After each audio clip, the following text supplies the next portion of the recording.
Morning, everyone. Welcome in to the Zoom room where you may have been last night. I hope you had a good sleep. Here we are again. Good to see you. Nice to see a couple of faces. Faces are good for the nervous system. And so if you ever feel called to, hello, good morning, Andrew, glad you're here. Cynthia, hello from Nelson.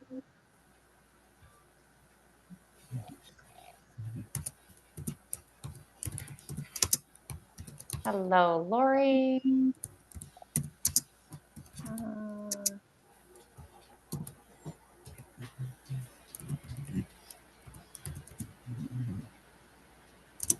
Second. Right.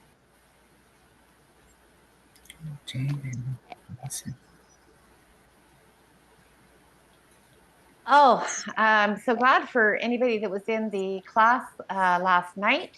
We were talking about boundaries and why and how they are good medicine for pain, necessary. And there's so much that I could say about boundaries. It's a big topic and such an important one. So I'm hoping you'll join me for embodied boundaries next week and Mary Ellen's class tomorrow. And we're all building this skill of really coming back home to ourselves and saying to myself, my nervous system, my body, that I matter.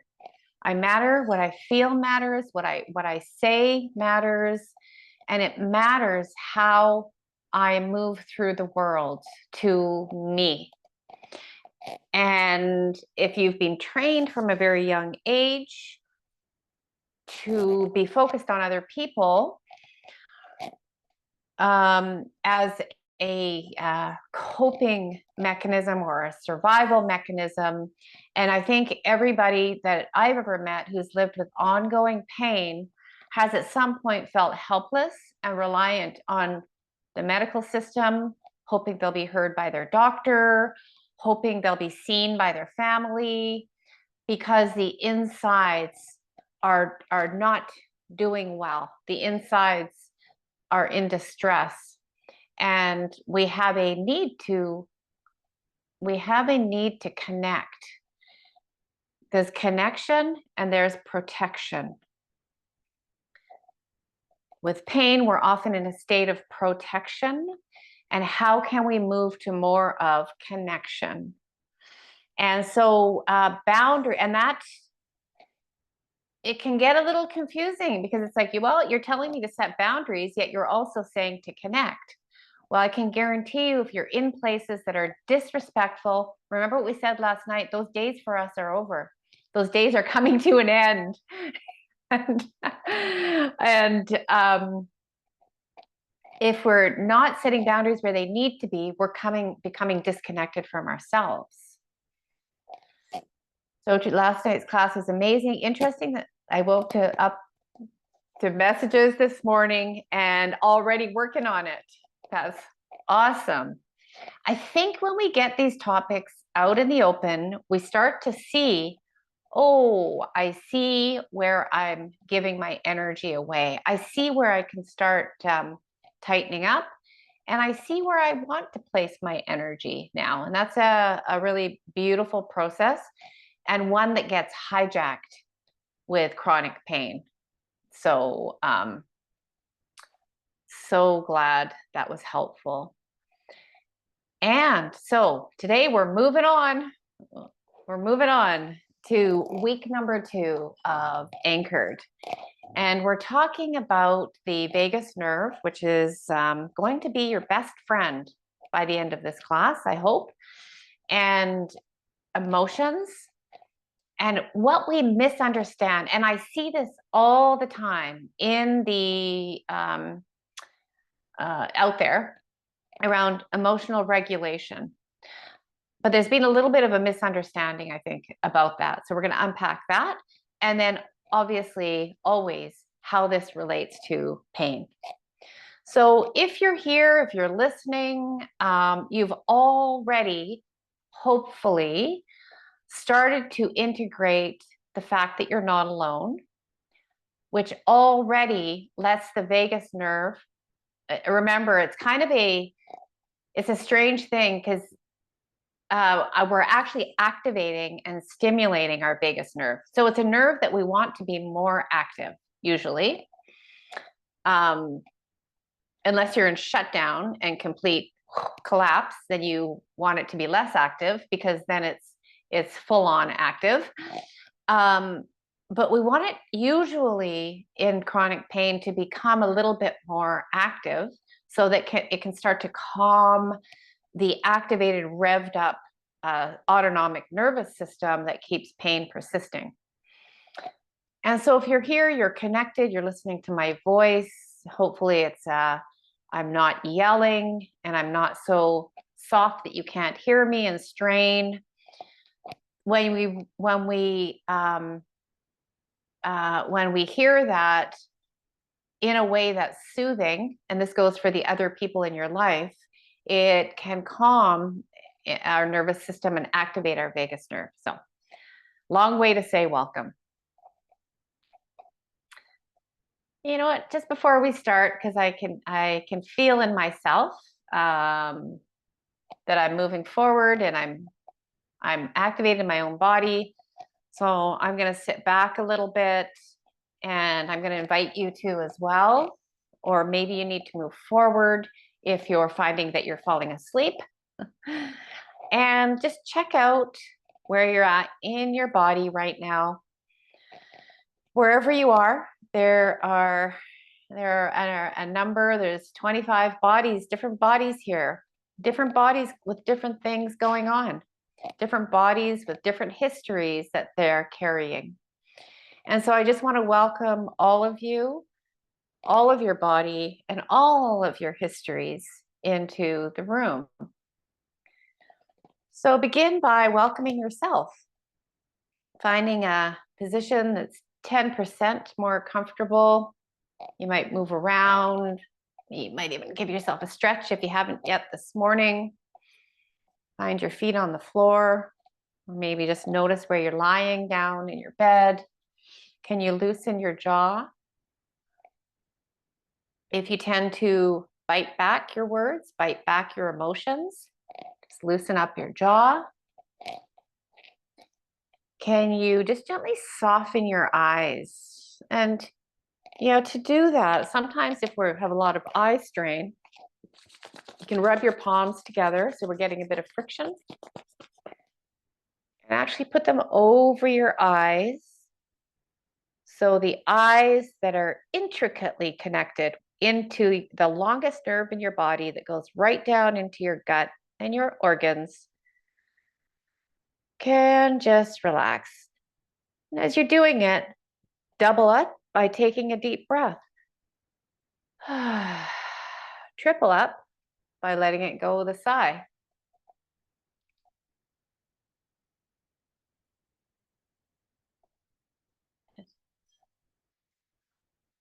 So let's just take 2 more deeper, slower breaths together.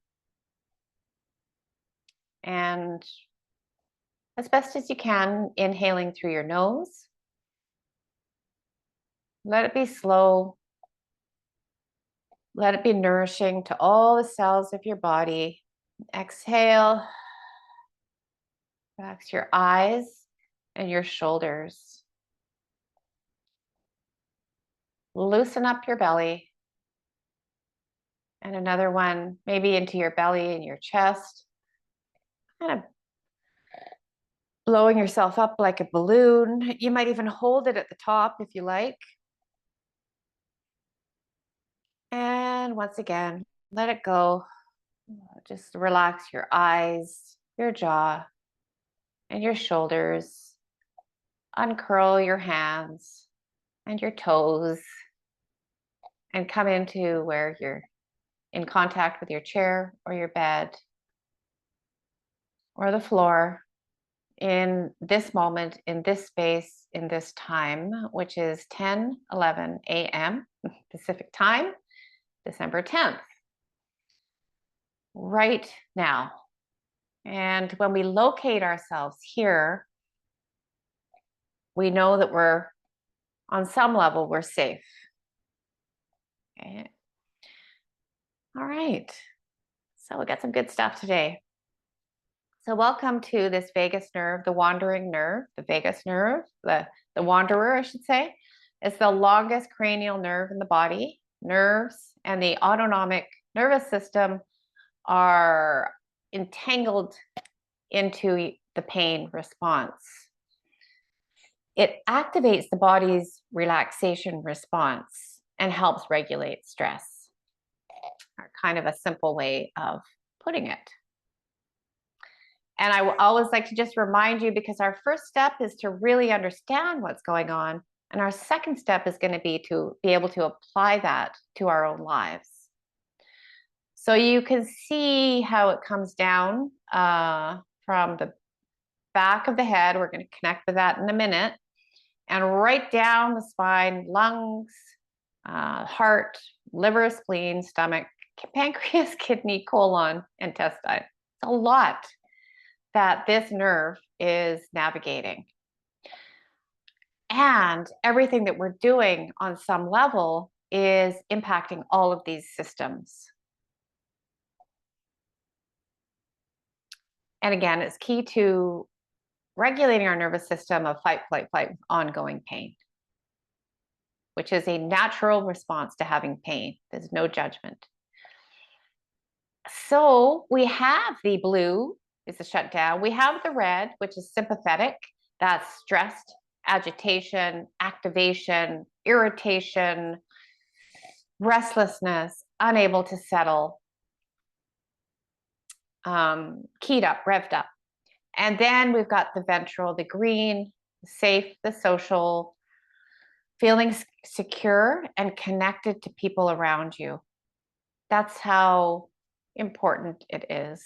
And it doesn't mean, like, people can be very activated and have a lot of people around them.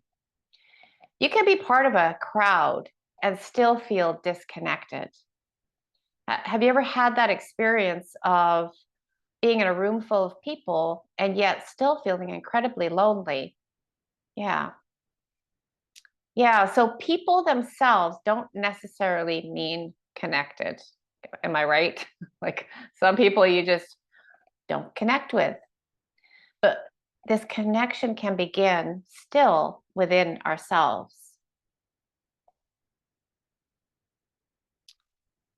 Okay, so today, I wonder if we should go into emotions yet or do some exercises first. What are you guys thinking? Should we dive into emotions and then do some practices, or the other way around? I'm going to put that into the room while I have a sip of tea. Practices. Okay, let's go. I think that's a good idea, because when we've done them, then we're already in a better state to learn. So that makes a lot of sense. So this is really why we're here. It's really why we're here. All right. So here we go. And I know someone has to leave at 10:30, so we'll get the practices in first. All right. So wherever you are, just find out how your spine is doing by noticing where it is in space. Is it in a posture of protection, of head down, curled shoulders, protection of your body? Is it in a way wide open space and needs to bring a little bit more tone to it? There's no right or wrong to this. Just find a place where you feel most alert, awake, and ready. And good. So bring your hand to your chin for a moment and give it a gentle nudge back. Not way back, but just a tiny bit. And then we're just bring it down slightly. So your eyes are pretty much facing in front of you, just in an easy way. There's no right or wrong. And the reason for this is when I'm leaning forward, I have a kink in my vagus nerve. So it's like a, plumbing is blocked a little bit. And so when we're hunched, it's bringing a little bit of a kink to it, as best as you can. Open, bring it back a little bit so you feel a lengthening through the back of your head, below the hard bit into the soft bit. You put your hand there. And just let your hand rest in your cerebellum area. And anytime you feel yourself getting stressed or you're worried, just try bowing slightly and bringing your chin back. Good. And release your hand. And we're going to always begin with our breath because it's the easiest way. As Dr. Porges, who created this polyvagal theory, says the breath is the easiest doorway. So let's just begin by breathing in through your nose, a little bit slower. Fill yourself up, out through nose or mouth. You can do the straw breath if you want. Good. Another one. It's breathing in maybe just 70%. Because when you exhale, try to make it longer than the inhale. This is your secret weapon. Inhaling, 1, 2, 3. Exhale, 1, 2, 3, 4, 5, 6. One more together. Inhale, 2, 3. Exhale. Good. So now we're going to inhale and we're going to let it out with a sound, and that vibration activates the vagus nerve down through your throat into your heart. Inhale, maybe exhale with a hum or a ah. So I'm going to go ah. Enjoy the vibration. Because keep going as I'm talking. When you're under threat, you're feeling scared, you're activated, your mouth is going to get dry. Your throat is going to get dry, and you don't have time to do this. So this sends a signal through to your central nervous system. I'm safe. I'm okay. Look at me. I'm humming. I'm making an ah sound. I'm singing. I must be okay.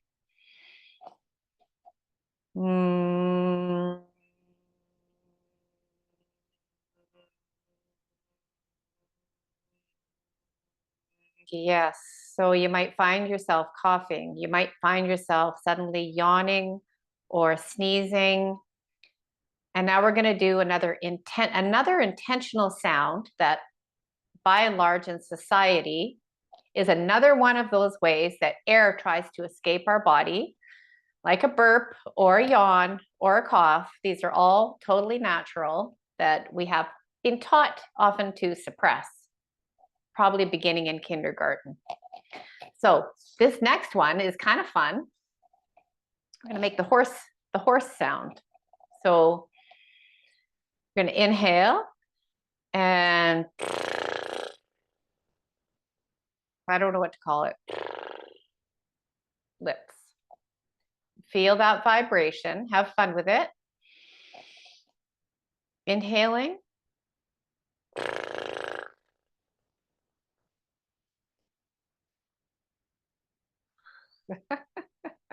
And if it makes you laugh, even better, because that's we don't laugh when we're stressed.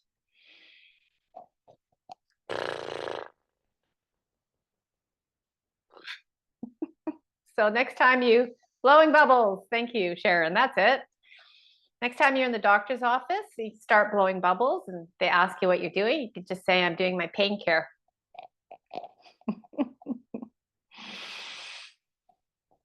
Okay. Now, we've got that. We're going to take our hands, gently massaging through, reaching those little ends of the vagus nerve through our forehead. Go slower than you might, down through your temples. Notice your jaw, maybe even close your eyes. All those tight facial muscles that we're going to be using when we start talking about emotions. Have you kinked the back of your neck? Can you lengthen it? And down through your jawline. And this, I think I said in the last class, Chinese medicine knew something about how all these little nerve points connect in with your deeper organs. And round through your ears. If you've had acupuncture, they often put little needles in the trigger points in your ears. And there's a reason for that. You can do your own. You can do this as you're falling asleep at night. Couple it up with your deep breathing. And notice the rest of your body. And just rolling that little bit that at the end of your ear. Somebody has a name for that. You can tell me. Through your thumb and your forefingers. Good. And relax your arms down. And now check in with yourself. Has anything shifted? Has anything changed? Because we're going for our most important gift of this season is peace. We're going for peace. Earlobe. Thank you. Earlobe. Okay. So now anything that crosses over the midline is beneficial. So we're going to take our hands to our chest, to our heart space, and towards each shoulder, and gently tapping each side as you couple it up with some deep breaths. Couple it up with a hum. If you want.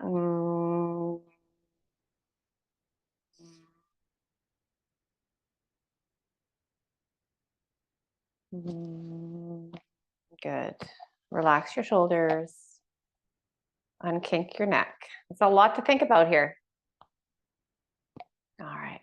Bring your hands down to your thighs, doing the same. And breathing. I swear, when this became popular, there was people all over the world in boardrooms and meetings tapping their thighs underneath tables. Just trying to stay regulated. Okay. All right. How's everybody? And if you notice your system calling for something, I invite you to take it, whether it's a drink or a stretch or a move around or something else. The key being that we are learning to listen. We're learning to listen to our own nervous system. And that's no small act. But when we start to learn to listen to our nervous system over time, we can start to see that what perhaps feels uncomfortable or what's new, what feels like attention or something that's disrupting us, we can begin to start to look at it as interesting as opposed to a threat and something that we need to get away from. So, when it comes to our emotions and our emotional life, we are human beings, and our emotions are like waves that come and go. Anger comes, it goes if we let it. Sadness comes, it goes if we let it. And same with happiness. If you ever tried to cling on to joy and happiness and hold it tightly, you'll find that it's difficult to hold on to, because we are the person, the body, the system that all these energies are passing through. So the same with thoughts. Our thoughts are like bursts of electrical activity that they come, they go, they come, they go. And when we are able to take a step back and see and listen and look at what is happening without reacting to it, without becoming it, without criticizing it, we get to be in more of a flow. So with the vagus nerve has a very big role in how we experience emotions, which of course is half or a big part of the pain experience. So the vagus nerve sends feelings directly from our gut to our brain, which then helps us deal with stress, anxiety, and fear. So our gut is a bigger brain, has more neurons than the actual brain in our head. And that's why gut health is so important. And if we have a vagus nerve that's been truncated or shut down, it often comes along with gut problems, IBS, reflux, these types of things. There's a number of different factors there, but this might feed into it. And also our emotional experiences. So this friend of ours, the vagus nerve, helps us react to environmental signals in ways that can calm, alarm, or dysregulate the body. These states then create emotional experiences and then, of course, play out in behavior. So, we see it, all the acting out in the world right now, in my view, is often, sometimes it's just in defense or reaction to what's going on, in the world or around you, depending what country you live in. You have to protect yourself. But often when we see people shouting or losing it or, that are triggered, we've missed this step because they're not feeling what they're feeling in their gut. It's just coming directly out of their mouth.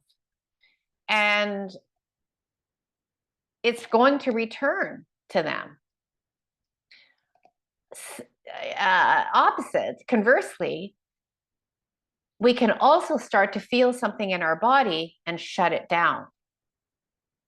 So when we're talking about emotions, if you remember the green part, the ventral, the safety, we're talking about not controlling, although there might be some places where we actually need to control our anger in a meeting or in a relationship or with a child. But we're talking about actually feeling what we're feeling, noticing it, being with it, and then making a decision from there, maybe how to behave, or maybe there's nothing to do about it. So I think what we've gotten wrong in the world around emotional regulation is that we have equated regulation with control. And what this has led to for many people is a shutdown, a suppression of anger, of sadness, of anything that's not wanted. We want to, quickly regulate ourselves so I don't have to feel this anymore. Makes sense. But here's a different way. And if you've been trying to suppress anger for decades, there's going to be, if it's in there, it's going to come out somehow, whether it's tension, stomach upset, so many things, right? So here's another way. Instead of suppression, when we're talking about regulation, and I may use that word, I want to talk about listening and feeling. And probably not too many of us were taught as children, just feel your anger. Just feel what you feel. No, most people were told how to behave and what not to feel. Or feel it, but go away in your room and feel it and come back out when you're feeling better. Now we can shift that. So I'll just stop for a minute. Much better. Good, Teresa. Okay, so five bowel obstructions and surgery. Yeah. So absolutely, this can be a part of it, and also sometimes just plain old surgery can be the answer. And I have someone very close to me in my own life, my family, who had a surgery, and that was the answer. So, but this is only going to help everything else. And my feeling is it's usually a combination of both.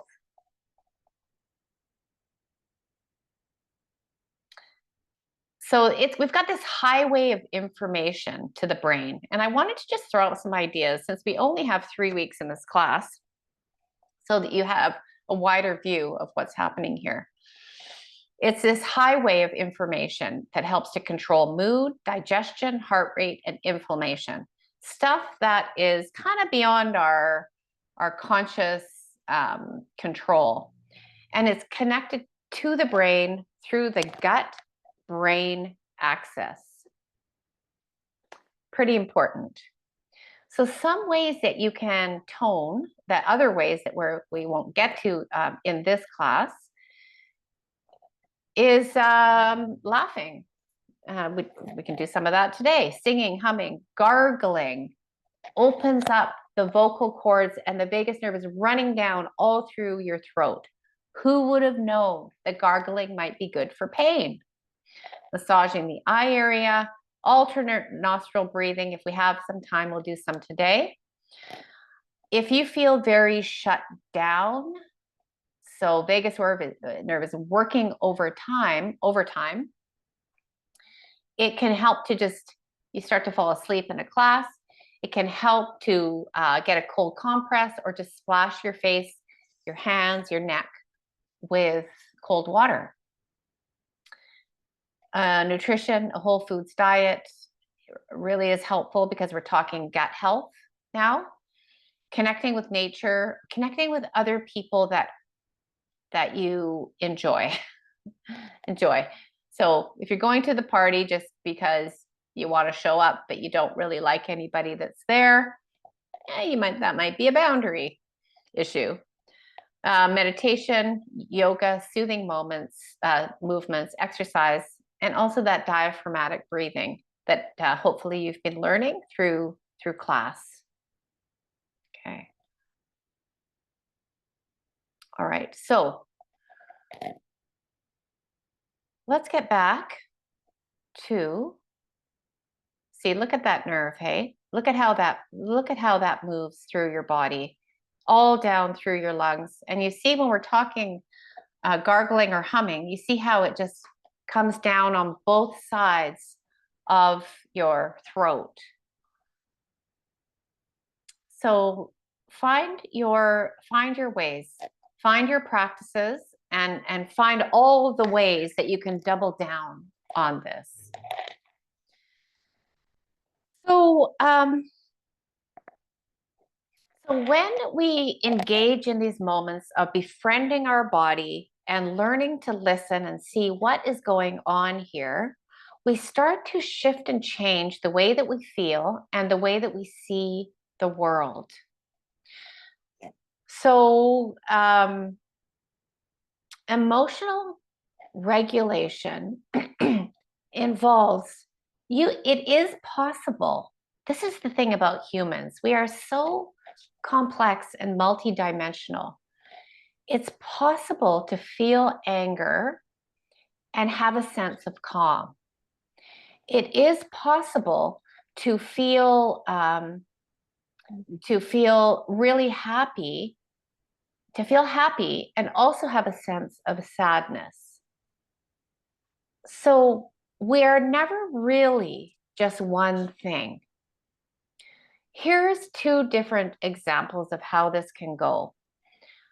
One would be something you're chewing away on, something in your mind, you know, that person that let you down, and you're chewing on it and it's churning, and your body starts to get really tight, and you feel angry, your throat goes tight, your facial muscles are tight. I don't be angry with those people anymore.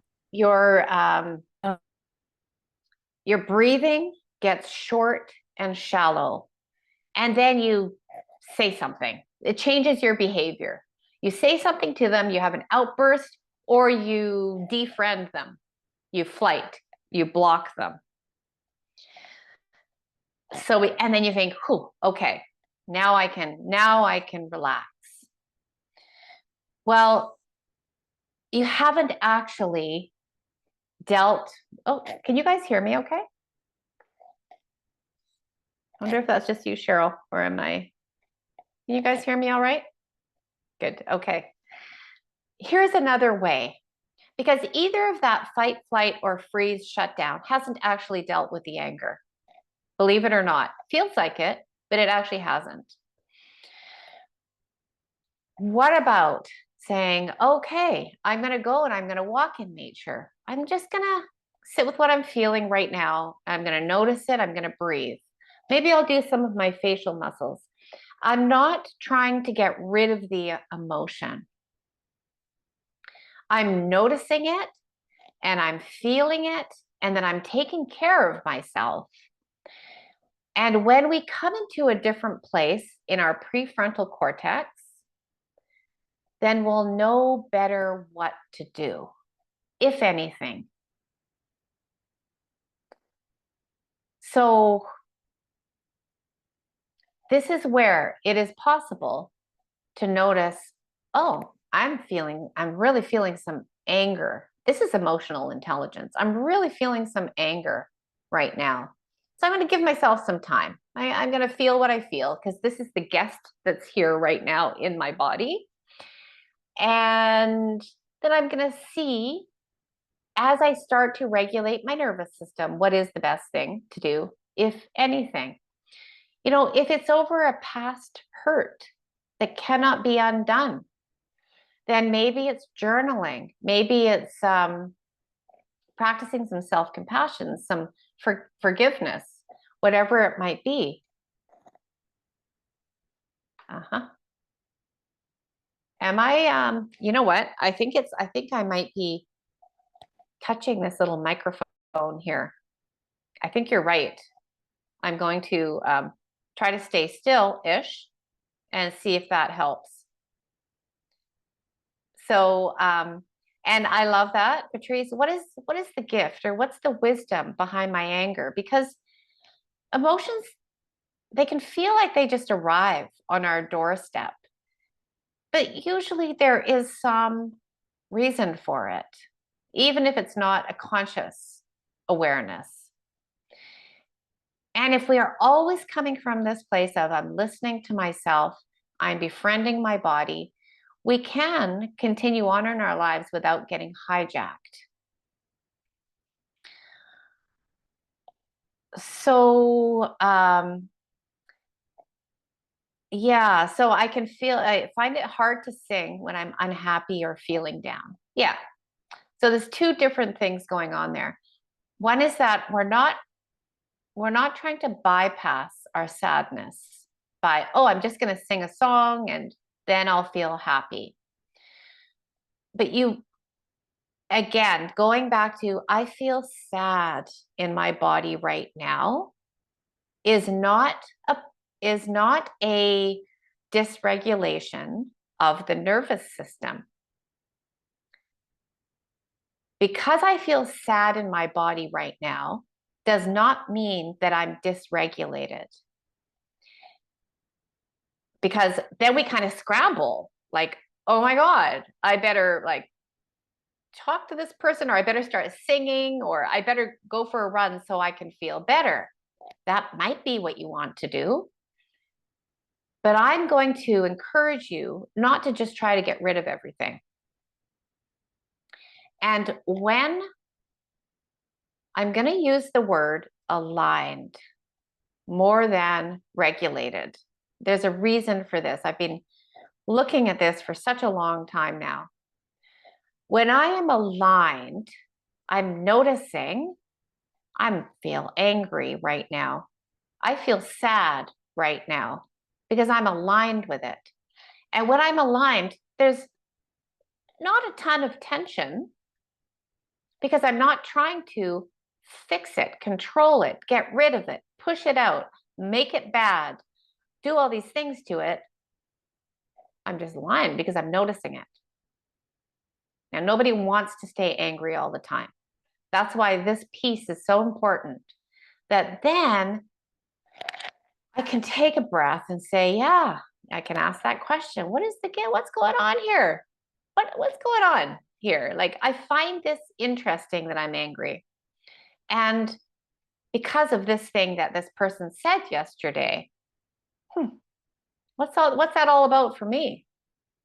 Is there something to do here, or is it something that I'm willing to let go of? And it puts us into that place of wisdom.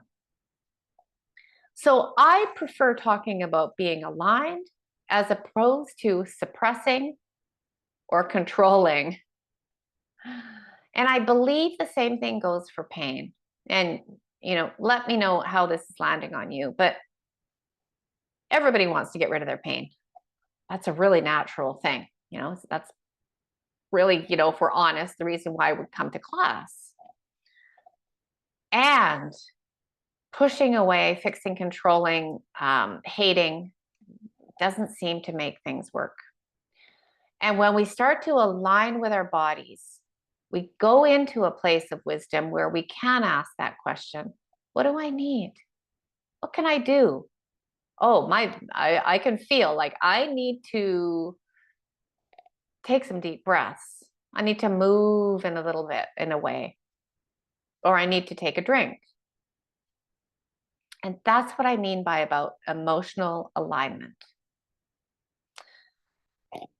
So I'm going to move into an exercise now. And please tell me as I'm moving around if it's irritating my voice, because that's important. It's important that your ears are not getting irritated by the voice that's leading you. So if you're ever listening to meditations and you don't like the voice, find a new one. Just no matter if people tell you how good this meditation is, if the voice is not aligning with your ears, find a new one. Okay. So I want to take us through a little exercise from Deb Dana's book called Anchored. And so everybody just come into a place that's comfortable for you, that maybe you're 10% more comfortable. Just gotta put this book like that.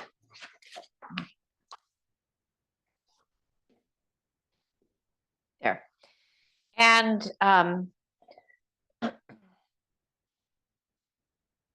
okay. Yeah. So sit as much as you can. Remember that lengthening through the back of your neck, the lower neck, by maybe just nudging your chin back a tiny bit. It's a very different posture, you'll find. Maybe just take your shoulders up with an inhale, breathing out on the exhale, noticing your face, your facial muscles. Let me bring them up a little bit. And okay, this might be a fun thing to do first.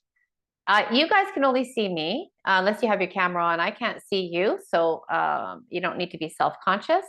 I want to get aligned with our face and our emotions. Has anybody ever told you, it's fine, I'm fine? What does my voice sound like? What does my face sound like? Do I look fine? I'm fine. I said I'm fine. You know that I'm not fine because my voice is monotone and my face is poker face.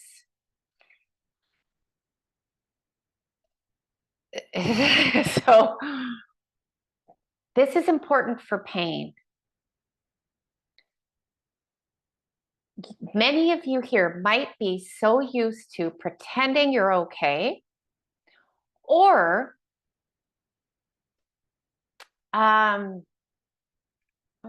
don't want to say the opposite, but being worried, being because then we got teenagers. I'm fine. Being the opposite. So we're really wanting to make sure that the doctor understands how hard this is for me because I'm hurting inside my body. And so we almost go to the opposite.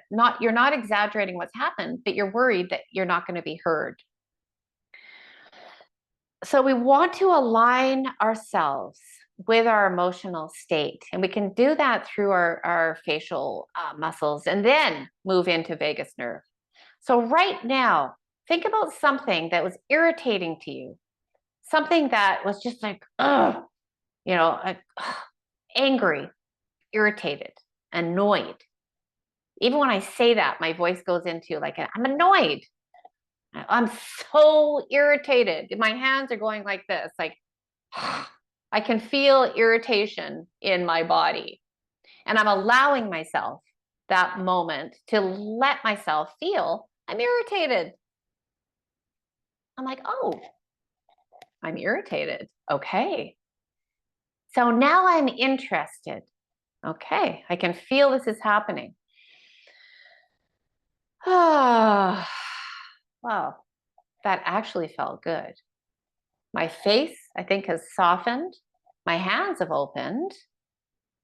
And I still feel like a little trace of irritation in there. I'm not trying to get rid of it because, that's, I know maybe I'll do a few more exercises and then I'll feel better about, whatever was irritating me. Okay. So now think of something that you were really excited about, something you're really, maybe if it's hard to grasp something, think of a memory when somebody surprised you with something, or you were just like, oh, this is so good. Or you're happy even for someone else, and see what happens to your face. Ha, I'm so happy. Wow, I can't believe it. I just so happy for you or happy for me. And if you notice, my face changes completely according to how I feel. So we can move through emotional expression and getting aligned with it, with our face, with our facial muscles, so that we don't have to pretend, put on a mask, or even when we're setting boundaries. We talked about this last night, congruence. Like, I really need you to clean up the dishes. So that I really need you to clean up the dishes, please. There's a force to my voice because I'm really like emphatic about it. And then, I'm going to go and probably try to vagus nerve my way back to green. But being regulated doesn't mean that we suppress our emotions. It means we notice them and we take care of them. Now, if I'm saying, okay, hey, if you don't mind, if you have a minute or two today to spare, would you mind just like cleaning up the dishes, because I'm busy. Like, that doesn't really hold any weight. I think you could try it. But I don't know, if you have teenagers, like, you have to be in a place of power. with them. You have to show them, like, you need to do these dishes by 10 o'clock. And you feel a difference. Nothing wrong with it. You're not a bad person. You're not mean. You're just aligned. All right. Okay, so the name of the book is called Anchored by Deb Dana. So let's move now to do a little exercise around this. So just maybe bring to mind for yourself something that was dysregulating for you. Something could be something small. Somebody cut you off in traffic. Somebody didn't show up, disappointed you. Maybe you were disappointed. You really wanted to meet for coffee with someone, and it was just a bad pain day. And, you felt sad. You felt disappointed. So if you can, just notice that and just bring it up in your body. You might close your eyes, knowing that you're here right now. We're all together here doing this. And just notice how that arrives in your body with some interest. You can notice if your body tightened, maybe your breath shallowed, maybe you felt heavy if it was, some sadness.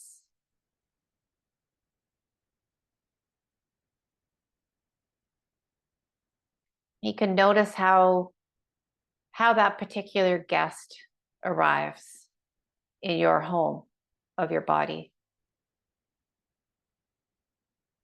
And now, without trying to push it away, you could even notice how that determines any stories you're telling yourself, such as, oh, I couldn't make it, I failed, or that person is this. So just notice how that state determines a story. And we're going to look at this all right now as a state that's here for you, and I'm feeling it, I'm noticing it. And without trying to get rid of it, push it away, or even make sense of it, just start by lengthening your breath. And we start to bring the vagus nerve on board with this guest in your house. So you started to play music while the guest is still in the bedroom or in the kitchen. And you're starting to just breathe a little bit deeper. Maybe you start to bring in some bilateral tapping as you start to just take care of your home that this guest is in right now. You're letting them be there. And the door is open. They can leave because you're breathing. You're not clamping down on them. You haven't shut the front door. And you breathe into your chest, and maybe you lengthen through your belly. And then you bring in some sound.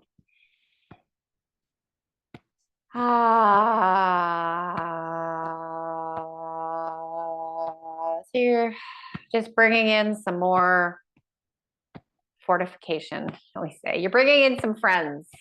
You're now befriending. So I want to say some of these phrases that Deb Dana suggests. The challenge is to learn to tune in and turn towards your nervous system, bringing curiosity and compassion to the experience. Stay out of judgment, criticism, as you explore where your autonomic nervous system takes you. My biology is wanting to send me a message. My job is to just listen. I can tune in, turn towards, and listen without needing to make meaning. Breathe in, breathe out. And I invite you to blow bubbles with me. Breathe in.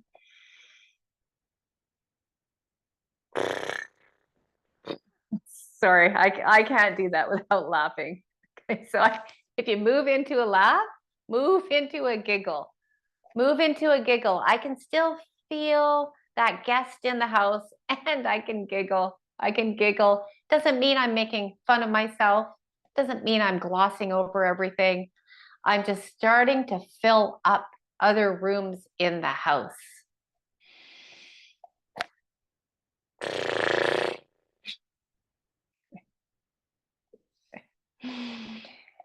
Bringing your one ear towards the shoulder. Bringing an ear towards the other shoulder. Your head up. And the last one we're going to do for today, we're going to do that one more time, ear towards shoulder, and then eyes towards the same shoulder. Staying there for 2 breaths. Whether you like it or not, your vagus nerve is being activated and toned. Exhale, bringing your head up to center. And moving to the other side. Inhale. Other ear towards other shoulder. Eyes to the corner. Without moving your head, just your eyes. 2 breaths here. Again, whether you like it or not, your vagus nerve is being toned. It's simple biology that we make meaning out of.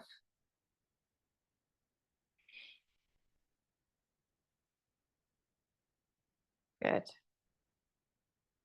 Inhaling, coming back up. Get out. Yourself some breaths. So, learning to listen. I just want to check in before we end today and just see, emotions are always kind of a bit of a hot topic. Just see if that made sense. If anybody would like to either write something in the chat or unmute themselves and come on and chat or ask a question.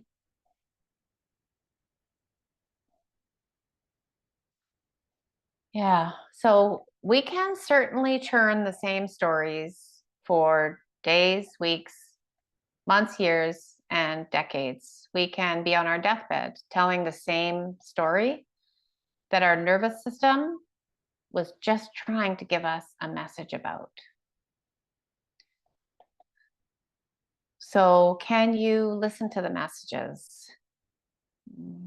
And can you know that there is always, it might take a bit of practice, but simple ways of shifting your state so that you have different messages coming in.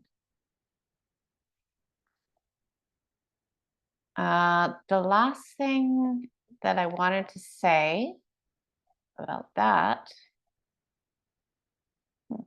has just escaped me. Yes, if you were registered for last night's class, you'll get the recording, and if not, just email me. So the thought of trying to talk with sisters still brings anxiety. Yeah, and I would invite you to just notice that we don't always feel calm, and we don't have to always feel calm going into conversations that feel loaded. And anxiety can be that that activation that gets you there. So definitely use the tools. Oh yes, this is what I was going to say.